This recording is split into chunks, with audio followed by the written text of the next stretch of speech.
Hello friends! If you're watching this video, that probably means that you're feeling burnout, exhausted mentally and physically or even emotionally, and you're seeking some help and tips that maybe you can manage these feelings and keep on going and studying.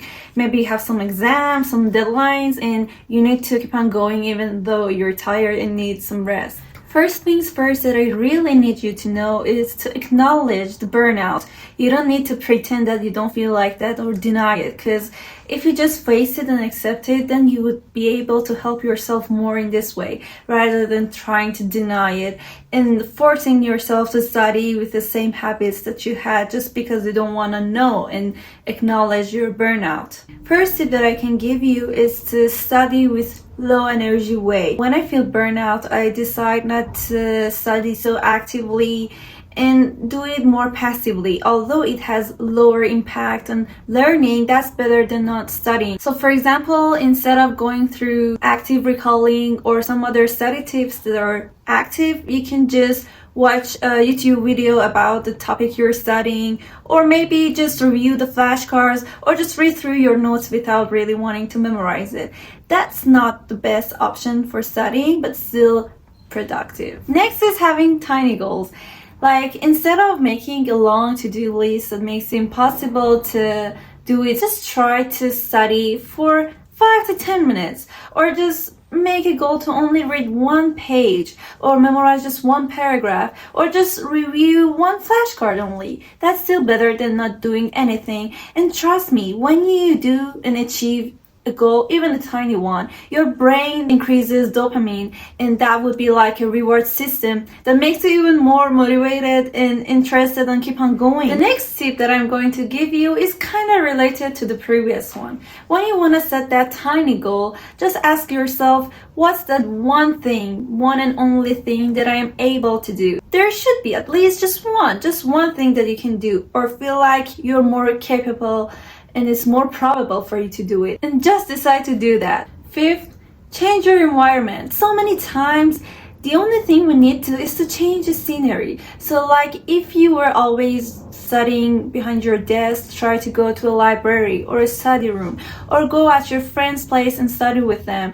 You can also try to study at a cafe, so you can have your aesthetic coffee next to yourself. Maybe your brain just needs that reset of environment in place, and your mind would shift back to studying. Next tip that I really believe in is just to study with others. Like, you know that I have my Study With Me YouTube channel, right? That's just because I believe in studying with others would help to study more and be motivated than just studying alone. Just by being exposed to other people, that would help you so much. So I suggest you, like I said, go to your friend's place, study with them at the library or a study room, or just join a Study With Me live stream.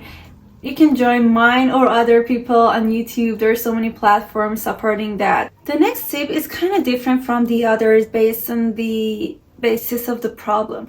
All the things I said were mostly related to your mind and was mentally concerned.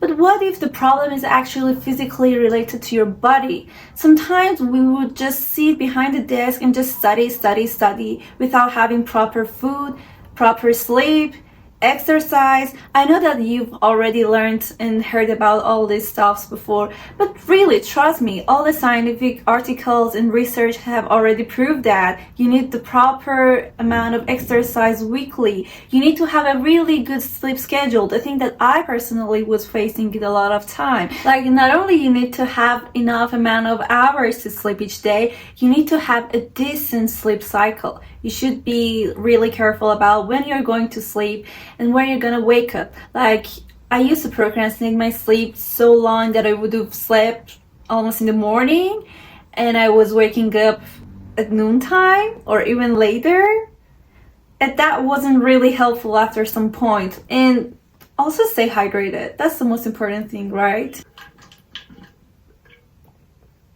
Well, kinda empty. Lastly, what I really suggest you to do is to do personal reflection. Personal reflection.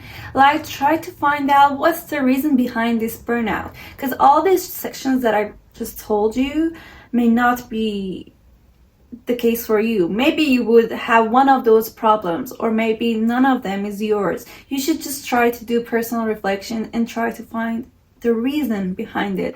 Maybe that's just some sort of problem you're facing in your life lately, or maybe it's like a mental problem. Try to just be nice to yourself. Progress is still progress, no matter how slow it is. And being productive is still being productive, even though it would be passive.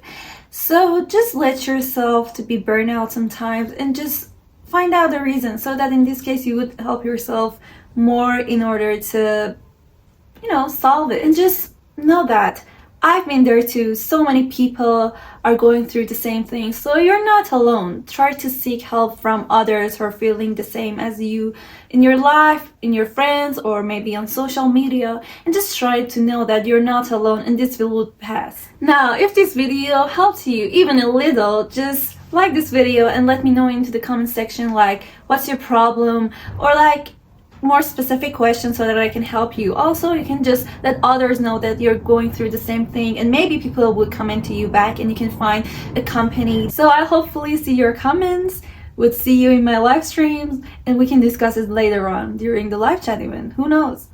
I'll see you guys pretty soon. Bye! Personal reflection. Next is tiny goals. I usually feel